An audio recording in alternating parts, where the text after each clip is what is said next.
And so as you know, the way that it's, I guess for those of you who are new, who may have joined like in somewhere in the middle, the way that the Lubb-e Lubab is organized is it's organized in sources. Ayn al-awwal, Ayn al-thani, Ayn al-thalith, and then each source has rivers within it, and then each river has rivulets in it. So far, we're still in the first source, but we've finished the first two rivers of Lubb-e Lubab, and I thought this was kind of a good place for us to do a recap of just summarizing everything that we've covered so far.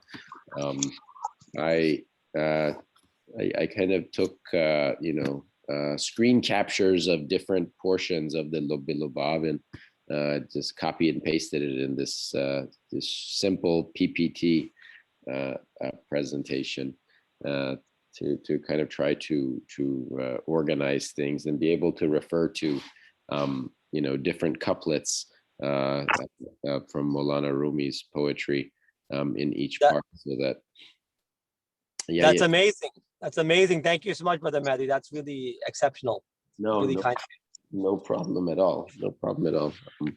I think I benefit the most from it, from doing this. So I should thank all of you for giving me this opportunity. So just to kind of recap, the way that this text is organized is different from the Mathnawi, and we've discussed this many times. But the Mathnawi is all the hikayat, right? It's all about the stories, and it's chapter by chapter is a different story in the Mathnawi, and then sort of Mawlana Rumi pauses along the way in different parts of stories, and that's where he'll start to kind of give the nasiha, the advice, and sort of all of the thoughtful points and the deep philosophical points will come in at those different times, whereas this text over here,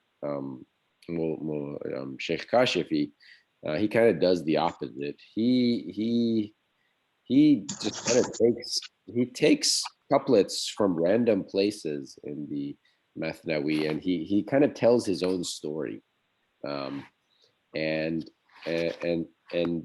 it's actually centered not around the hikayat. It's centered around the key sort of philosophical. I don't want to, when I say philosophical, I don't mean it in the true philosophical sense, but sort of like the thoughtful points that you take and sort of think and digest. That's really the meat of this text. Topics, basically topics. The topics, yes, thank you. And the hikayat, he kind of brings them up sort of intermittently in it to help support the point. So but essentially the way the text starts, the first river is really where he talks about, he presents what the challenge is, and I'm going to give Brother Tahir credit for for calling it this. What's the challenge, and this is the challenge that believers not only face now, but it's clear that they faced it at this problem at Mulla, at Sheikh Kashifi's time, and also probably at Mawlana Rumi's time. It seems like it's a historical problem that we have, where for a lot of believers, faith, it really consists of the word, right? The shell of it is there, but the inner meaning is not there, and part of that includes the actions, the outward aspects of faith, the fiqh, the sharia, all of these actions that we perform day in and day out. We do it without the meaning inside it, right? The core, the pure, the pure heart, the spirituality. That's what's lacking, and he kind of tries to hammer in this point into our heads repeatedly, that if a believer has true belief, right, has reached that true level of faith, where both the outward and the inner aspects are all there. Everybody, those who are not of the faith, they will yearn to have that person's faith. And so, he starts out with this couplet here, where he says, "Zat iman ne'mat valutis hul, ey qanaat karde az iman be qul." Means, oh, you who are pleased, or whom it suffices for you just to take faith, to take nothing of faith but the word, right, or the declaration. He's saying the essence of faith is a mighty blessing, and it's a very delicious food. Garchan matmu jan ast o nazar, jism ra ham zan riyaz ast o sovar. Although that light is the food of the soul and the spiritual light, the body also also partakes of it. And he goes on, where he says, "Gar nagashti div jism an ra akul, aslama shaitan nafarmudi rasul.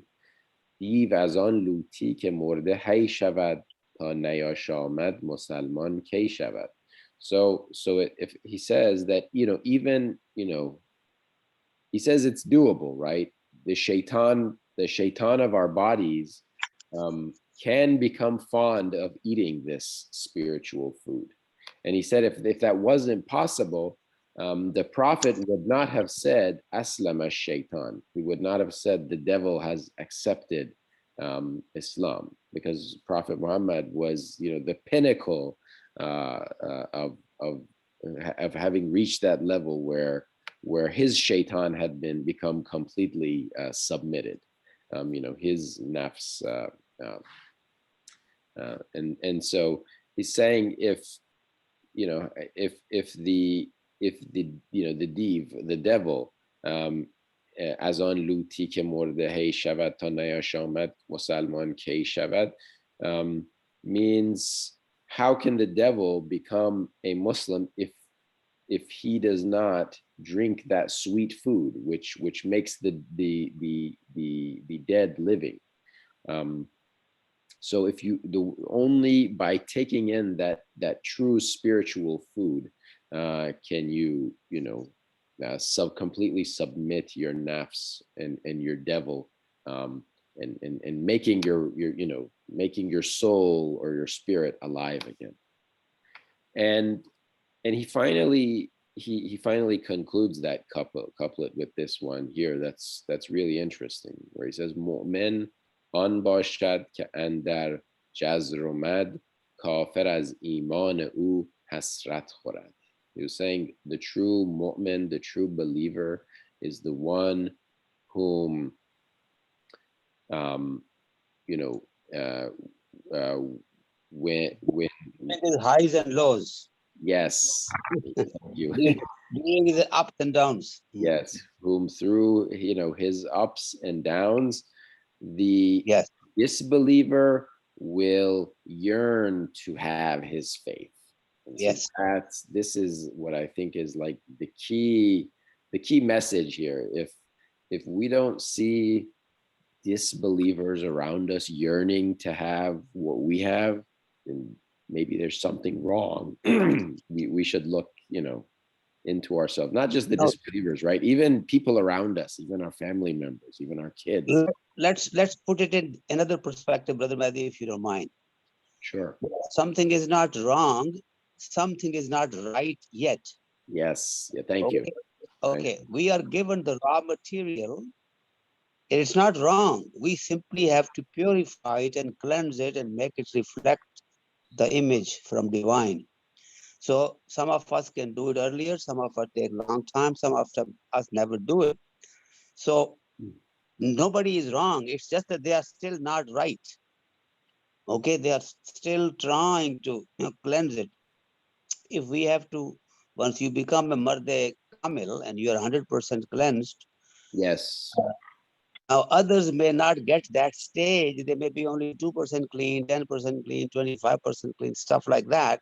So if Yes. we put it in that perspective, it gives a very positive feeling. Yes. We Yes. really have to concentrate in cleansing our soul, spiritual uh, being.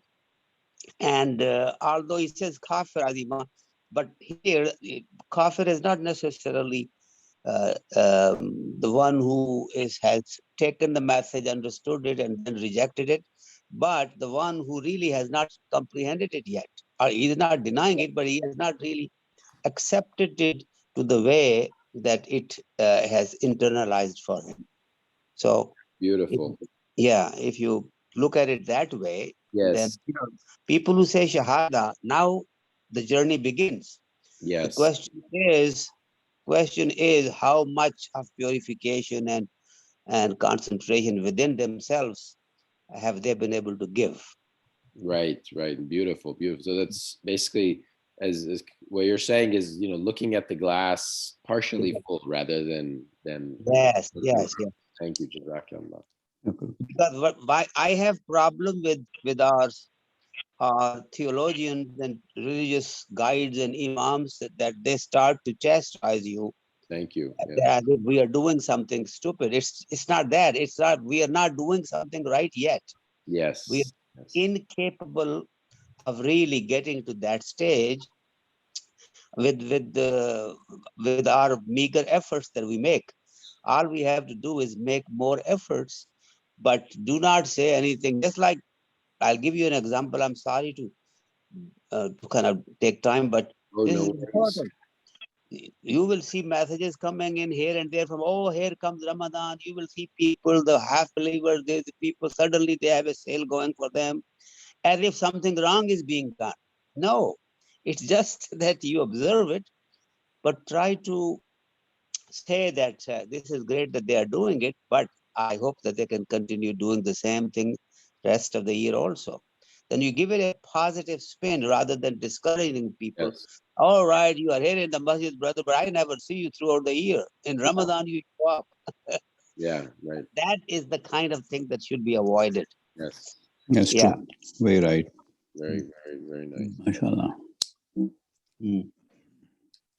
So, so then he brings up, a short hikaya about how there was a non-believer in the time of Bayazid Bastami, who we've talked about.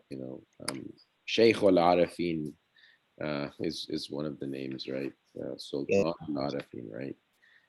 The king of the Orafa, those who had special knowledge given to them by Allah. Sheikh of the Gnostics, Gnostics, people who have recognized the truth. That's Arif. Yes. Yeah, because agnostic is a term that we all use. So these are the Gnostics. These are the people who have recognized and realized what the truth is. Arif, who has Irfan. Amazing. Of the Amazing how the letter A totally puts two different groups of people who are exactly absence of and the presence of. Yes. Yes. So here is a story again. It's a long, hitting this hammer into our heads about, how if one has reached that true level of iman, like Sheikh Bayazid, as an example, then those around you will yearn to have what you have. And so here's a story about how Mawlana Rumi is saying, Bud Gabri dar zaman Bayazid goft ura yek musalman Said. So there was a disbeliever in the time of Bayazid and a happy Muslim came and said to him, که چه باشد گر تو ایمان آوری تا بیابی صد نجات و سروری. What would it take for you to attain faith, right? To become one of the faithful, so that you can also attain salvation and eternal happiness. And then the disbeliever replied to him. He said, گفت این ایمان اگر هست ای مرید آن که دارد شیخ عالم بایزید، من ندارم طاقت و نه تاب آن کو فزون آمد ز کوشش های جان. He says, if this faith that you're talking about is the faith of Bayazid, I wish I could, but I don't have I'm not at that level yet to where I can I would love to take on that level of faith, but I just don't have the capacity. I don't have the capacity. Thank you. And then he concludes by saying, باز ایمان کان چو ایمان شماست، نه بدان میل استم و نه اشتهاست. آن که صد میلش سوی ایمان بود، چون شما رو دید از آن فاتر شود. So it means if by faith you want me to, you're referring to the faith of the likes of you, I'm sorry, thanks but no thanks. and then he says, the one who has who has like a really, who is very eager towards faith, when seeing you actually runs away from it. And then the key point comes here again at the end. It says zanke nami bashado ma'nish nei chun biyaban ra mafaze guftani. So sorry, zanke nami bashado ma'nish ni chun biyaban ra mafaze guftani. So it's saying the one who has just the name, right? Just the word, but the meaning is not there in their faith, is like calling the desert a safe place, right? So yeah.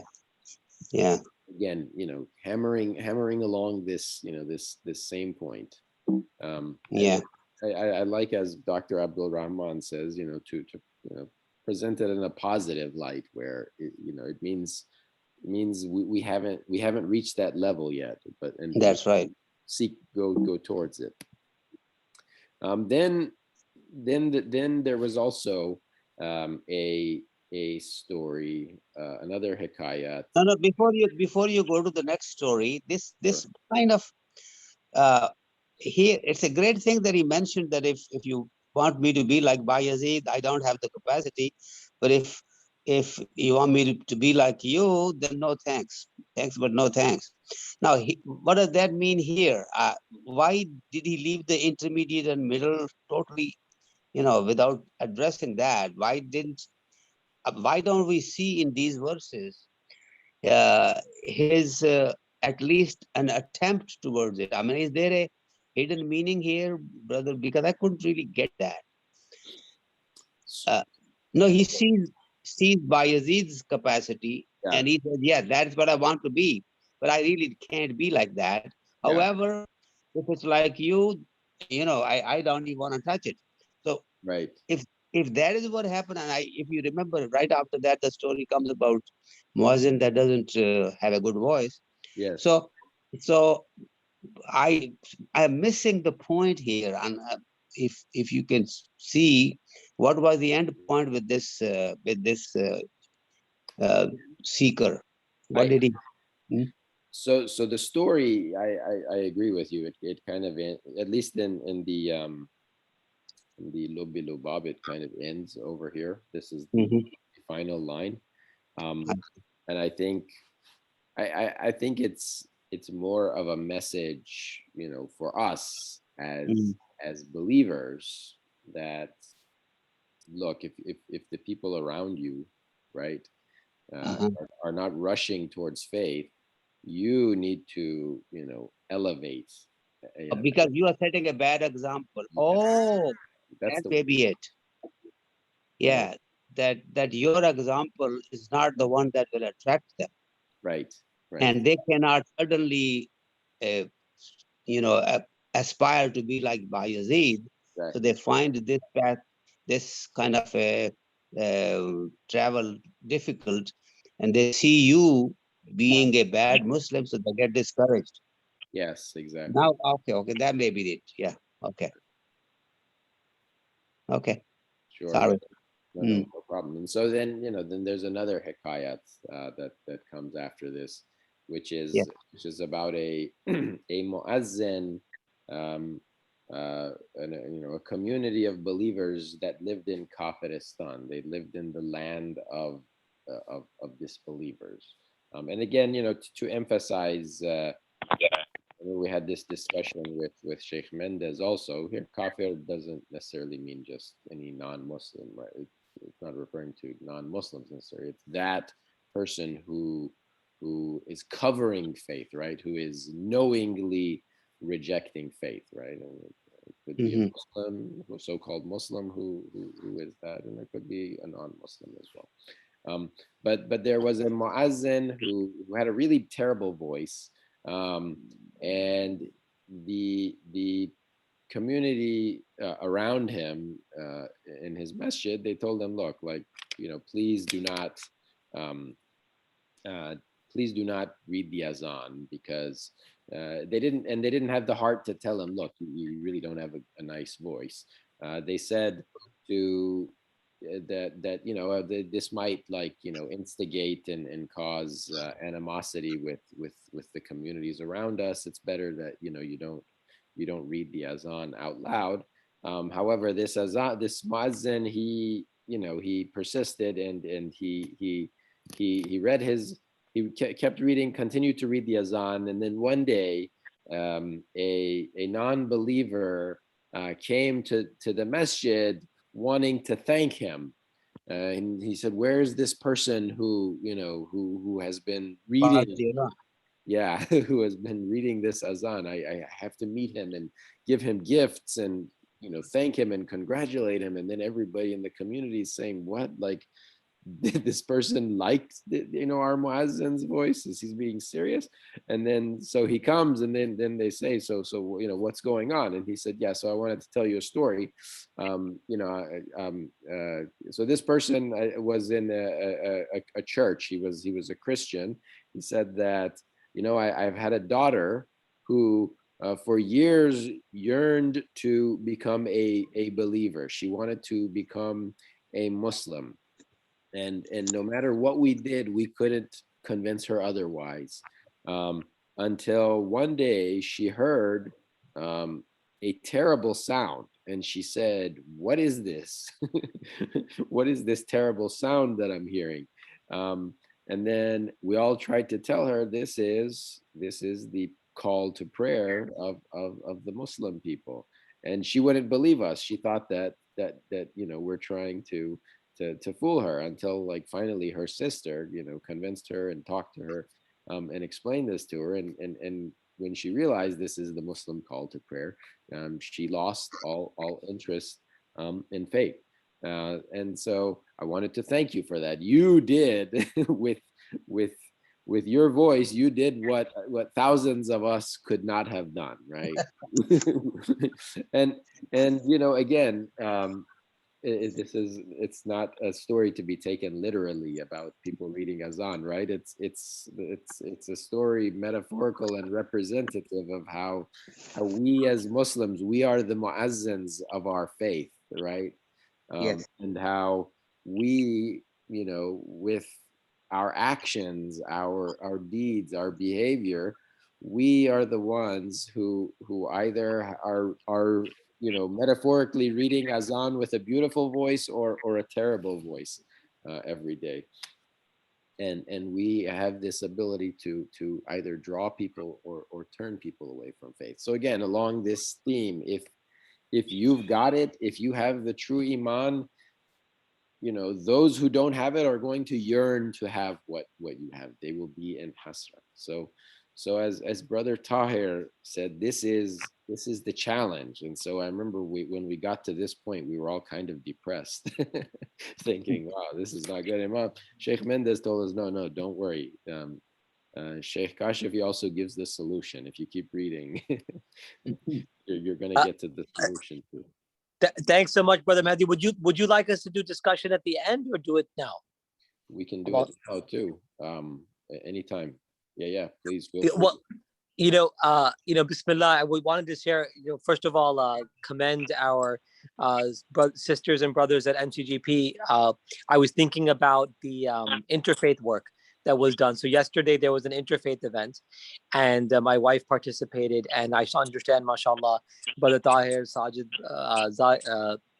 Zach Bhai and others, mashallah, did a fantastic job to the point of, this was with another faith group. And the idea that when they ask questions about Islam and when people give answers, seeing the spiritual joy or the spiritual contentment and the tranquility that the Muslims have can be an appeal. So that's one thing about MCGP. But especially I was thinking about our beloved Imam Suhaib Sultan. And of course, we pray for his shifa and for his elevation and for his ease and comfort. And because, I've been telling some of my colleagues, because his struggles have been so profound and touching. So one of my colleagues who's not a Muslim had listened to one of his talks, and she was very moved by it, about death and dying and preparing for that. And I was thinking of him, may Allah preserve him, as you were talking, Brother Mehdi, about if people, I do feel that those who are coming across him and seeing his faith, his tranquility, his reliance on God, and his yaqeen are being attracted. So Muslims, of course, are being drawn closer to the faith, and those who are not Muslim are seeing the beauty of Islam in that. Beautiful, great example.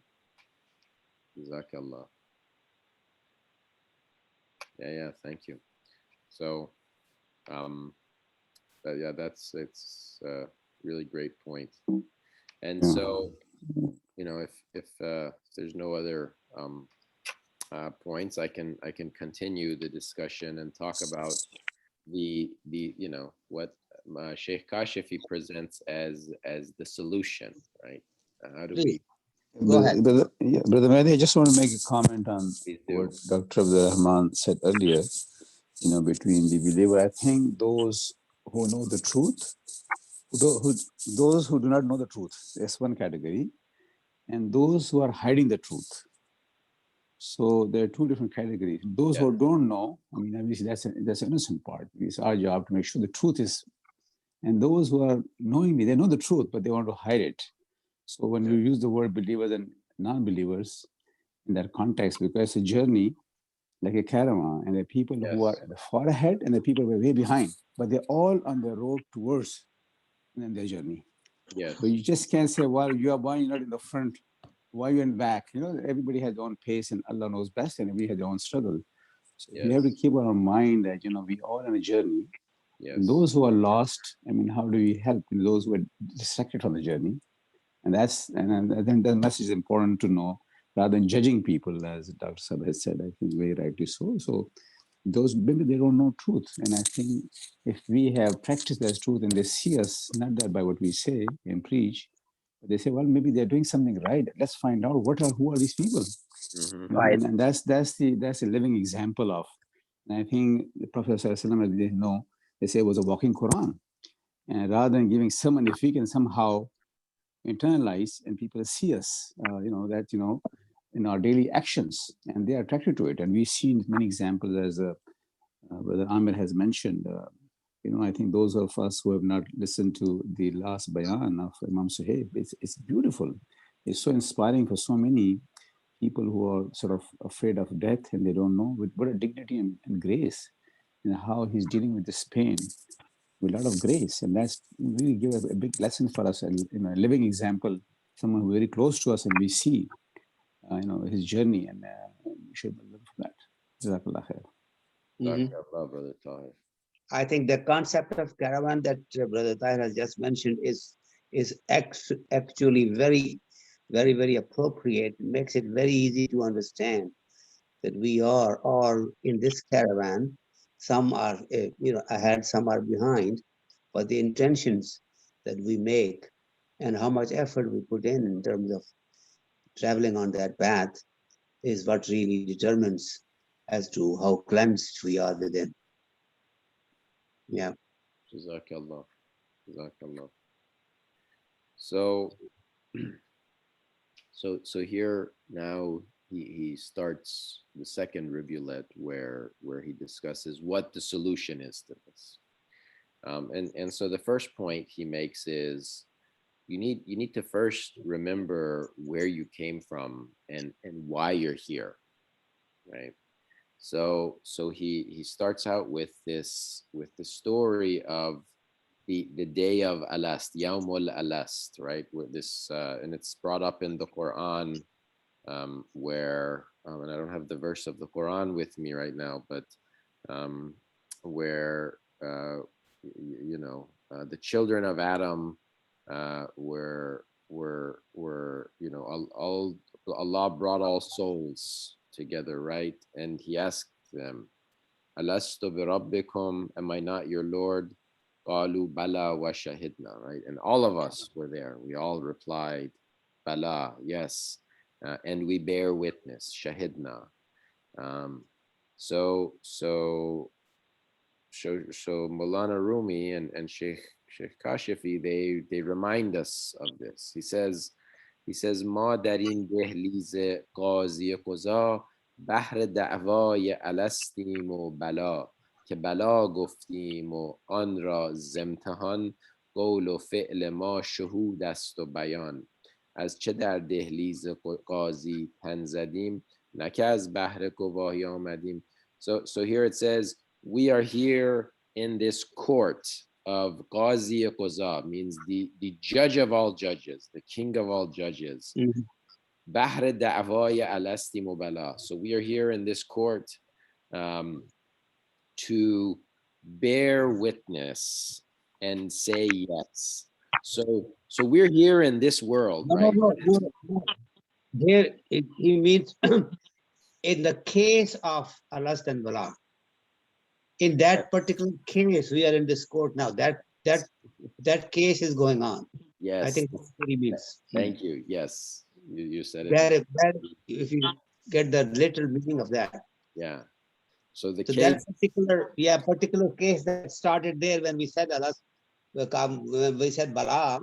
Now we are here now going through that lawsuit or case or whatever it is. Yeah. And we're here to confirm, right? Yes. Everything, what we bear witness to over there, Yes. what was in the contract, right? Exactly. Yeah. We're here to confirm it. Yeah. And he says, قول فعل ما شهود است و بیان. So everything we say, everything we do is a testament and is speaking to what we bore witness to. Yes. In that is now the testimony going on. Yes. And then he goes on. He says in namaz و روزه و حج و جهاد هم گواهی دادن است از اعتقاد. So this prayer, this fast, this hajj, this jihad, it is bearing witness to the faith that we have, right? So it's our actions are showing what's inside us. Yes. وین زکات و هدیه و ترک حسد هم گواهی دادن است از سر خبر. So it means this zakat, these gifts that we give in the way of Allah, this tarka hasad means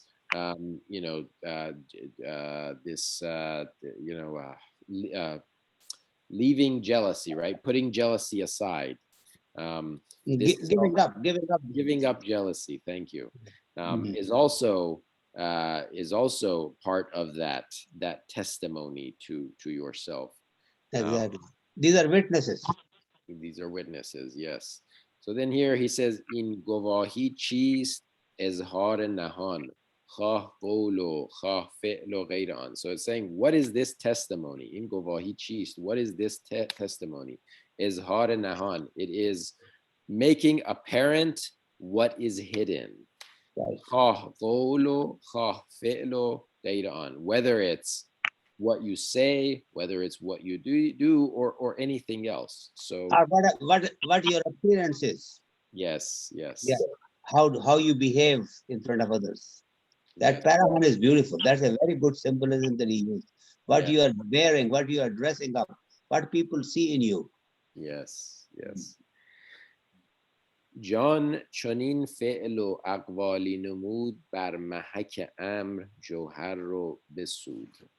So this is an interesting one. So this is referring to the rock of Mahak. So I remember back then I had to look up, a couple months ago I had to look up what this was exactly. So previously, if they wanted to discriminate between real gold and fool's gold, they would use what was called a touchstone, where they would hit the rock on top of the stone, and if it was real gold, the gold dust would be left behind on the rock, where if it was fool's gold, it would leave nothing. So what Mawlana Rumi is saying here is such beautiful symbolism. He's saying that our actions, our deeds, our thoughts is the touchstone, right? To basically see whether our essence is truly gold or not, right? It's a reflection or a test of what is truly inside us. So yes, yeah, really, really beautiful. And then he goes on in the next rivulet, and he talks about, okay, we're here to yeah, he says we're here to confirm how we bared witness, right? And we're here, remember, we're here for nothing but ibadah, ubudiyah, right? And he refers to the verse of the Quran, وَمَا خَلَقْتُ الْجِنِّ وَالْإِنسِ إِلَّا لِيَعْبُدُونَ. I created mankind and jinn not except for worship. And so again, as we've emphasized multiple times, when Allah in the Quran says ibadah, it's not just doing salat and fasting, right? It's everything. It's complete slavehood, every aspect of our life, every deed that we do with the intention to please Allah, even the trivial ones that we go through about our days. Those are the livelihood for our dependents. Yes. Educating them, doing whatever else you do in that path, all that becomes ibadah. Yes. So he says, Maulana Rumi, he says, Ma khalaqtul jinni wal ins bekhan, means read Ma khalaqtul jinni wal ins. Juz ibadat neest maqsood az jahan. And then he translates it in Farsi. He says, the goal, the purpose behind the universe is nothing but ibadah. Ni'mat haqas khidmat kardanash. Shukr ni'mat chist ta'at kardanash. It means it's a blessing from the Lord to serve him. Yeah. Shukr ni'mat chist means how do you thank the Lord for this blessing? Ta'at kardanash. It means to be obedient to him. So he emphasizes that point. This is something, these are points we need to keep in our mind, every day after day, and continually remind ourselves in every, in the highs and the lows, right? The challenges that we run into every day, in all aspects of our lives, and how we can, transform our souls. And so then, I'm skipping a little bit earlier, but to a little bit later in the rivulet. just taking, sort of the key couplets. So one of them, in one part, he says, کودکان را میبری مکتب به زور زان که هستند از فواید چشم کور چون شود واقف به مکتب میرود جانش از رفتن شکفته میشود. He gives an example. He says, you take your kids to school, to the maktab, right? You take them to school by force. Zan ke hastand as fawayed cheshpur. And the reason for that is because their eyes cannot see, their eyes are blind to what the benefits of it are, right? And then it says, chun shavad waqif be maktab miravad janash az raftan shekofte mishavad. But it says, but once he has become aware of what the benefit of going to school is, he goes willingly, and his spirit, his soul becomes delighted and happy from going. And it's the same with us, right? Like maybe we do things like prayer, fasting. We kind of do it by force, right? It's a lot of times hard for us to do this, and it's and I think it's because we don't. Mawlana Rumi is saying it's similar to the kid who doesn't want to go to school. For our souls, it's also hard because we don't we don't have that awareness of what we're doing it for and what benefit it has. Yeah, but it is also enticing you to say that you may not find it interesting because you really have not entered into it. Once you get into this, you will find it very, very attractive and you will enjoy it and you will want to go there yourself. Just like that child, in the beginning, he doesn't want to go to school because he doesn't know what to find there. Then he likes it so much that he wants to go there before everybody else wants to be there. Exactly. So, yeah. Well, we should leave enough time for Yes. comments and stuff. I don't know how far do you want to go today. Yeah, I can. So if you want, this is a place where we can maybe stop and open it up to comments from the group, and then maybe we can. That's a great idea because I think that's where we learn really, and everybody expresses them each other. Sure, yeah. So maybe this is a good place to stop, and then whoever I had actually missed these because I joined much later. Evidently, I was not part of this, so I'm learning it, and I find it very interesting. But let me open up by saying that I don't have the the full book Lubb-e Lubab with me, but I had copied a few pages Ahmed had given me. It seems to me that the work in Lubb-e Lubab took probably years for Kashifi to put together. It really starts you from Alastu Rabbakum story to all the way how to be a good believer.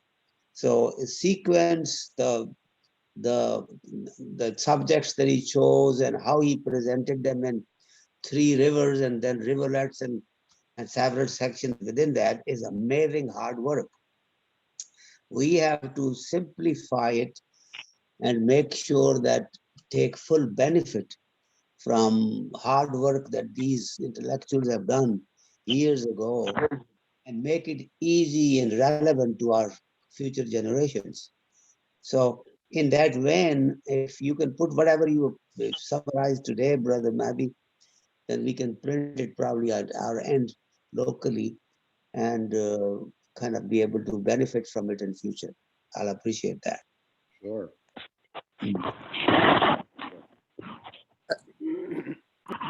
Jazakallah. Well, the icons, the images, profile images of Sister Shruti and Brother Garrett have inspired me to put food in the bird feeder. So thank you for that. And it's always good to hear from Sister Shruti. And please, Sister Shruti. Assalamualaikum. My journey has been very unique into Islam. So if you people have a little bit of time, I would like to share some of it. Please do. So I had been a devout Hindu all my life, always prayed. But my funny story was I always looked at the idols. I never looked at the idols when I was praying. They were in front of me. I always looked up in the sky and I always called out to God as one. So my journey was always in finding him in the sky and in the living creatures around me. Eventually, what happened, there came a point of time in my life where I had to ask this question: isn't there anybody in this entire world that could reciprocate the love and affection that I have shared with every living being in this world? And to that, Brother Amir, this is where this hawk comes in the picture, the, the one that you see in my profile. And from there began my journey. It all began with me being in a coffee shop where while entering that coffee shop, I was just shown with my initial SG 786, which according to Bollywood movies, I only related to it as something like a Bismillah. That is how it all began, with a very simple um thing. But as I was entering the coffee shop, I looked at God and I said, well, if you're talking to me, then show me this 786 one more time. When I get my coffee, it should be in the receipt. And I have a proof and I have a picture of that receipt. I got a 786. MashaAllah. I got a 786. And after that, I have been seeing signs. I did not know. It's been 2 years now since my Shahada. And I see signs every single day.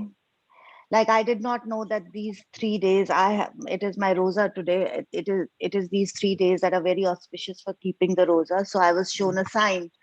And yesterday I was contemplating with a friend of mine, Sister Hala. She's also here. We both were there. And I was contemplating the fact whether I should keep the fast for Monday as well or not. And then there came a car in front of me and I see signs in the form of number plates, and I've been seeing them for past 10 years. So there came a car in front of me that said Psalm 3. Psalm means fasting. Yeah. And 3 was, he just wants me to keep the 3 fasts. He didn't want me to keep the 4th fast for Monday. And I have a picture of that as well. And ever since that hawk that's there in my profile picture landed in my backyard, I have hawks following me everywhere. Mashallah, mashallah. I have recordings of it. Sometimes people, and I've been given this that maybe I'm crazy, but Allah subhanahu wa ta'ala knows best my journey with him. So just wanted to share this in a very short snippet. So when I read all of this, I relate to it very well, that you shall find what you shall seek. Beautiful. MashaAllah, MashaAllah. Mashallah, Mashallah. That is beautiful. mashallah. That's beautiful, beautiful, mashallah. Sister Shruti, I didn't catch that the first time you saw 786. How did that happen? So I was going to this coffee shop, and I was going through a rough patch in my life at that time, and I have been very close to God. The only support I've found was in God.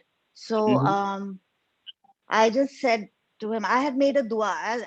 While growing up, to study, I used to get up for exams, but I would only get up once I would hear the azan.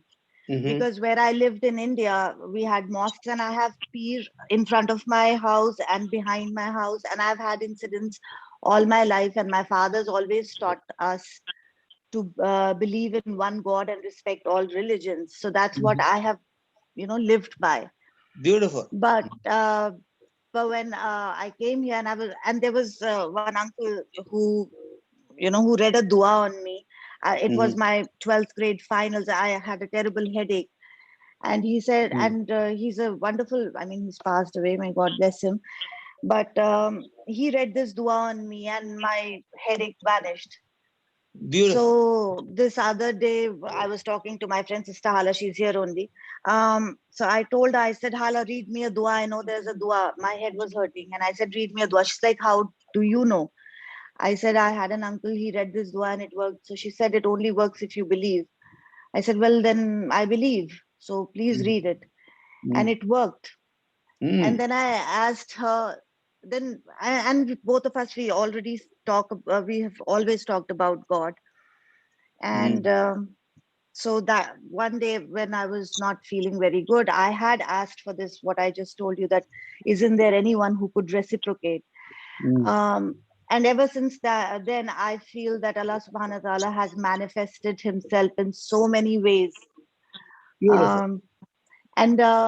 I did not know there was something called Baitul Mamur.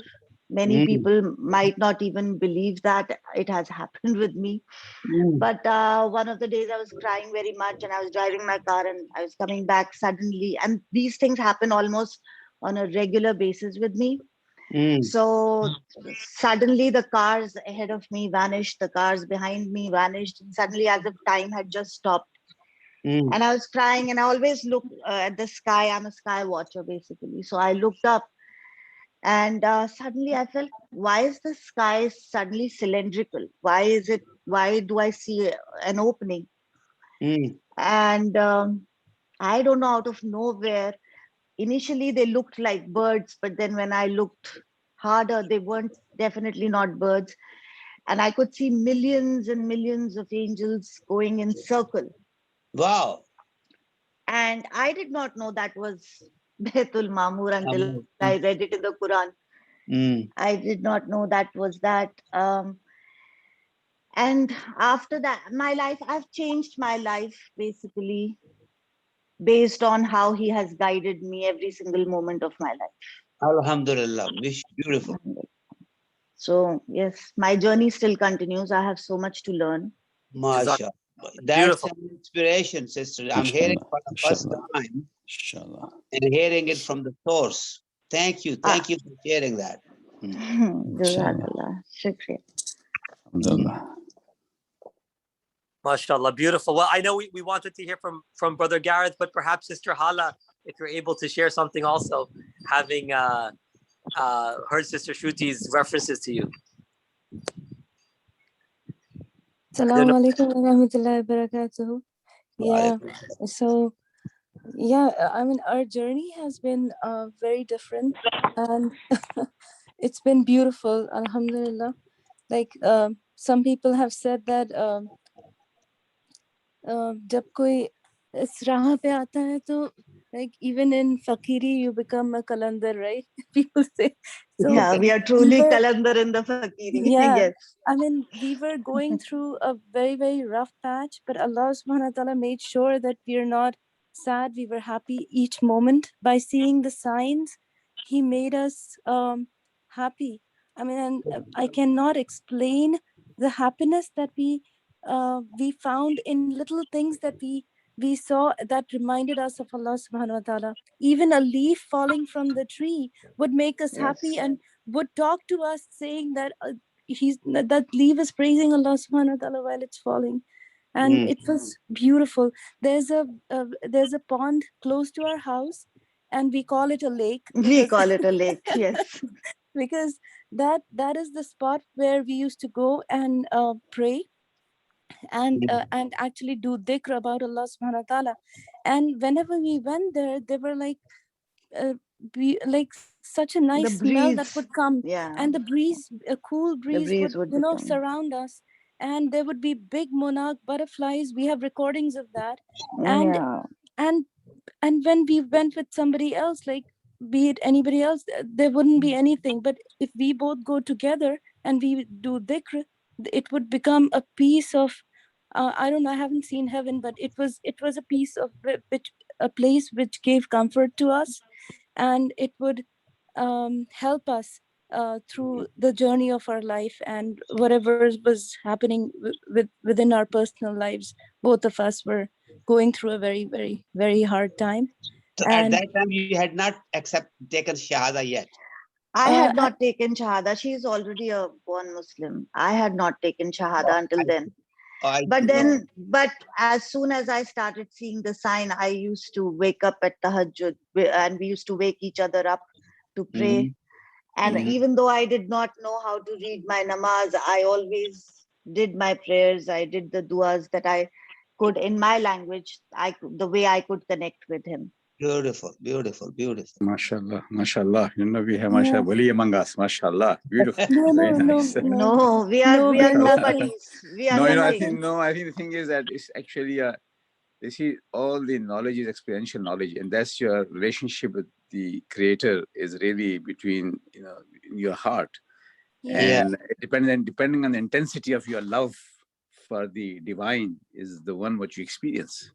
Yeah. And But it is very simple. It's just that we never look for him. We look for everything else but him, the one who created us. Alhamdulillah. And that is sad. Sister, let me just tell you what's going on here. Actually, your effort is one thing, but it's his effort. Yes, approaching definitely. you. It's his blessing. And what you felt, what you called happiness, that is sakina. That is the inner peace that you feel. Yes. Okay. And it expresses like happiness to you. Number 3, the purpose that he has sought out, the way I see it, to you and your friendship with each other, and then this particular gathering that we are right now having, and you telling us the story, it does a certain kind of a missionary kind of a work that we may not comprehend. The kind of message or the inspiration that we are getting from your story, coming from your tongue, really has an impact far greater than any story we could read somewhere. So all of these things are because of Allah subhanahu wa ta'ala's design. Yes. So do not. It's not because of my effort or your effort. It's because of his way of running his universe. He chooses people. When Brother Tahir said Wali amongst us, Wali is not necessarily that by our effort, but he chooses those that can help his cause and help his creation. So this is okay. This is okay. Just accept as it is. Whatever assignment comes your way, just keep doing it. And I'm glad that it put in Amir's head to have room for opening up for comments and for him to mention your name, and then you come up and share this story. All of this is not coincidence. All of it this is not. Nothing is coincidence. Exactly. Nothing is coincidence. You already know, if you keep your eyes open to these things, they are all around us. We just have to connect and be thankful to him that he has done so much favors to us. MashaAllah. It's so good to have you. As you mentioned about the work, I'll share one little thing. So last week, I was driving, and I go to see signs while I'm driving because that's how I see signs. And I, जैसे आपने mention किया, sakina, जो peace है अंदर की, वो that's how he shows signs. That's how he shows signs to you. Exactly. हाँ. So that's how. So I was on going on a drive, and then he showed me dawa, and he showed me a car that said dua, and I was making a dua, and immediately a friend of mine called, and she's a Hindu, and she said, would you like to meet for dinner? And Hala and we met her, and that night, until then she did not know that I had reverted as a Muslim, but because I was shown dawa, I followed Allah subhanahu wa ta'ala's direction, and I made that dawa to her that day, and she believed every bit of it, every sign. And next morning, Hala and I were driving. We had to go for some work. We were both in our own separate cars, and my car was there. And then, like, I have a recording of that as well, and so does Hala, that there were hawks flying right next to us on the level of the car, and we were surprised. We didn't know what to do, and people around us were scared that what is happening. So and that day, I went to the lake, which we call the lake, but is a pond. And there were so many people, and Hala and I were there. And I just said that, Ya Rabbi, why are there so many people? Why can't, because we both work now, mashallah, and thanks to Allah subhanahu wa ta'ala. So this is the only time we get over the weekend. And you won't believe it, within 2 seconds, everybody left. There was no one. There was no one at the lake. And that lake again became a very beautiful place. There you are. So, yeah. so yeah, May I yes. ask, what did you talk about to your relative or to your friend? To my friend, I just told her about the signs I see, and I just told her, I spoke to her about the monotheism. And I said that there is no other God but He. And even if somebody would come and tell me, my own parents, I've told them how it is important for them to embrace Islam. But that is exactly what I was telling her. And I said that today, even if anybody would come and tell me that I would give you $1 million and just revert back to Hinduism, or maybe they will kill me and I revert back to Hinduism, I said, you know what he's shown me after that, I can never do that. I can never do that. What? Maybe we should have a separate session to learn from you, because many times we feel like saying things to non-Muslims, but we don't know how to approach. People have asked me, who forced you? A lot of Muslims ask me, why did you revert after 9/11? So many things. I said, really? This is the kind of Muslims that you are? I mean, my own son's friends, parents have told me, what is wrong with you? Why you didn't need to revert? And I always feel that people are blind towards the reality, the one reality that is amongst us. People are blind towards it. I wasn't forced by anybody. I was only called by Allah subhanahu wa ta'ala himself. So if somebody asks me, who told you, who asked you? Nobody. Nobody but Allah subhanahu wa ta'ala himself. And you know, Sister Shruti and everyone, you know, we have our visiting scholar, Dr. Abdul Hakim. One of the things he talked about was that when we relate to our children about Islam, we so often focus on practices, ritual practices, prayer, or what to eat, what not to eat, what clothes to wear, etc. But talking about God, that's the key thing. Yes. And that's what I hear from Sister Shruti. She talked about monotheism. She didn't talk about necessarily, I'm assuming, all the practices, the zakat, the hajj, etc.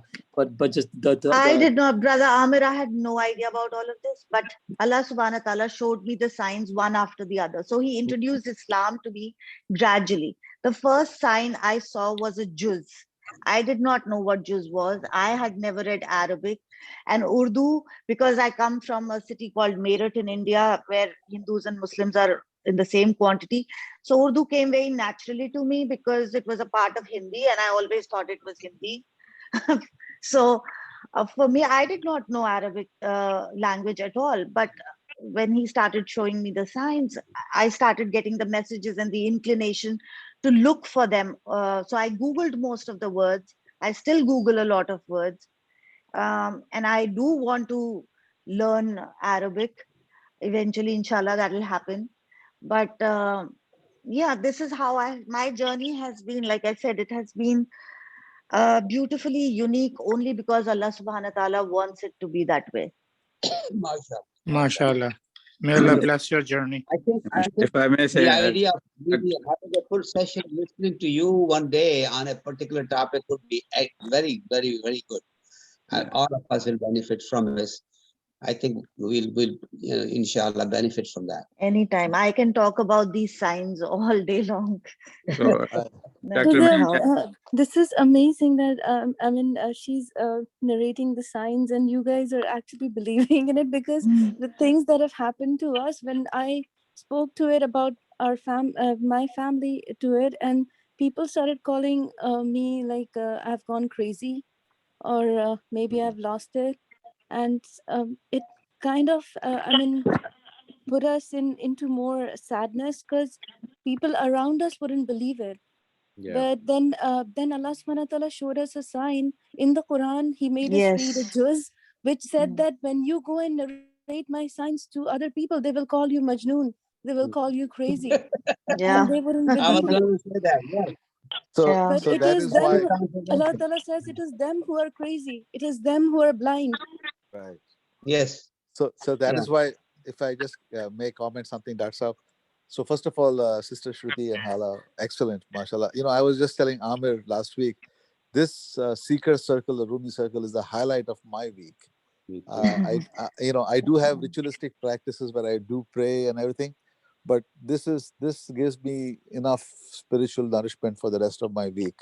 It is unfortunately not the Jummah prayer, it's not my Salah, it's not this session is.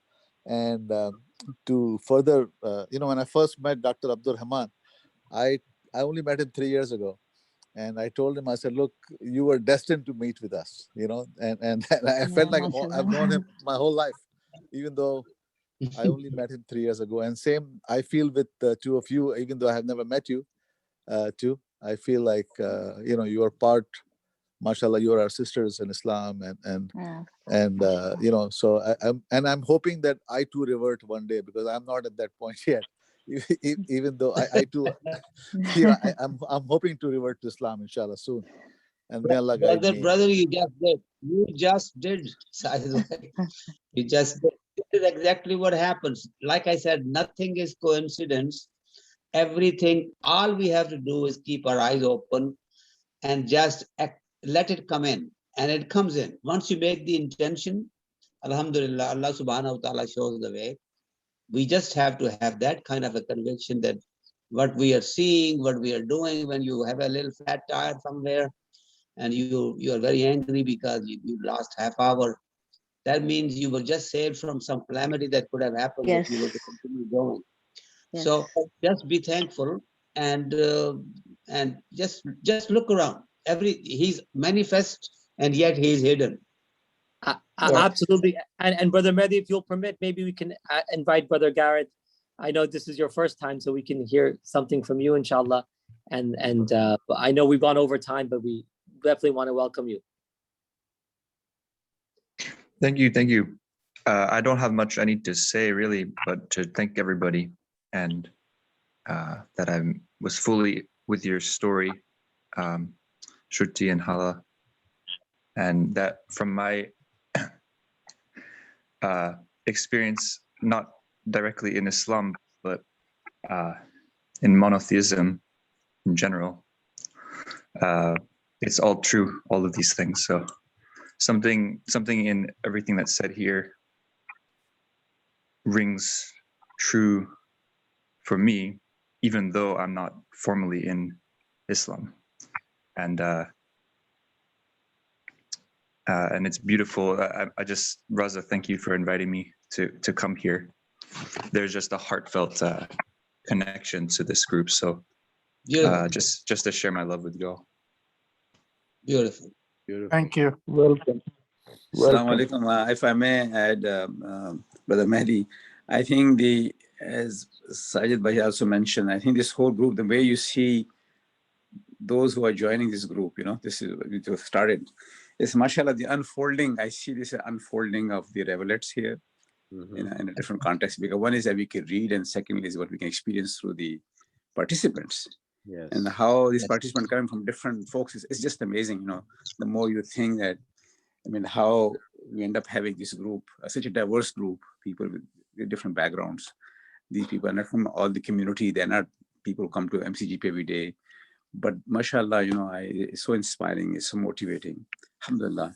And I think Allah subhanahu wa ta'ala is the one, it's like a GPS right there. He connecting the dots. He connecting who has what in their heart and what they're searching. And he's putting us together. Alhamdulillah. May Allah reward all. Make dua for each other, inshallah. It's a beautiful experience. Alhamdulillah.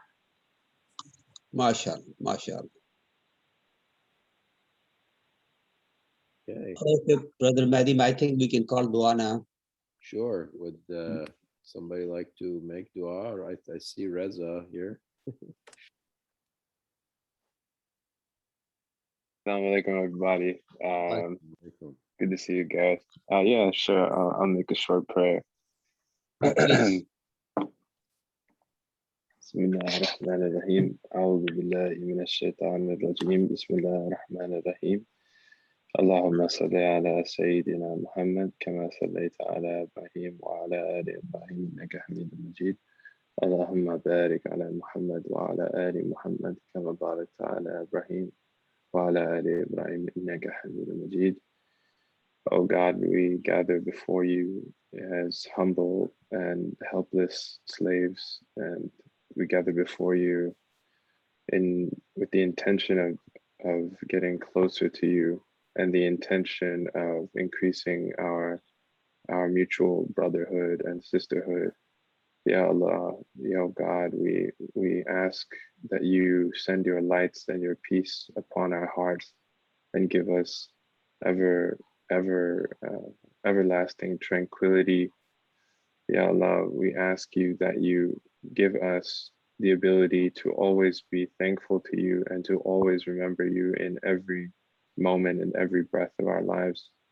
Amen. Oh God, we ask that you guide us to the straight path, the path of those whom you have favored, and not the path of those who have earned your anger or those who have gone astray. We ask that you bless all of our prophets, from Jesus, Adam, from Noah, from Moses, from Jacob, from all of those who have preceded us, all the way to our noble master, Muhammad, peace be upon him, and all of his family, all of his companions, all of those who choose to tread in his path until the last day. Ameen. Ameen. Ameen. Ameen. Jazakallah khair. Jazakallah khair. Have a blessed week. MashaAllah. Till Thank next you so Sunday. much. Inshallah. Jazakallah. Okay. Alaikum. Assalamu alaikum. Wa alaikum assalam. Wa alaikum assalam. Wa alaikum assalam.